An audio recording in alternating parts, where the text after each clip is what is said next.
টাকা দিয়ে ফিতরা আদায় হবে না। আপনি আপনার মৃত্যু পর্যন্ত যদি টাকা দিয়ে ফিতরা আদায় করেন তবুও ফিতরা আদায় হবে না।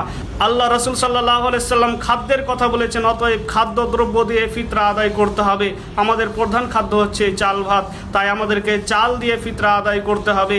মাথা পিছু 2.5 কিলো করে চাল আদায় করতে হবে। কিন্তু আপনি গায়ের জোরে টাকা নির্ধারণ করলেন। একজন গরিব মানুষ সে রেশনের চাল দিয়ে ভাত খায়, কন্ট্রোলের চালের ভাত খায়।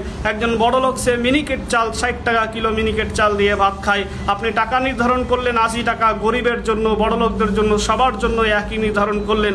আপনি মানুষের উপরে জুলুম করলেন। অতএব আল্লাহ রাসূল যে ভাষাটি বলেছেন হাদিসের মধ্যে যেটি এসছে সেটি হচ্ছে খাদ্যদ্রব্য দিয়ে ফিতরা আদায় করতে হবে। যে যেমন খাবার খায় সে সেরকমভাবে ফিতরা আদায় করবে।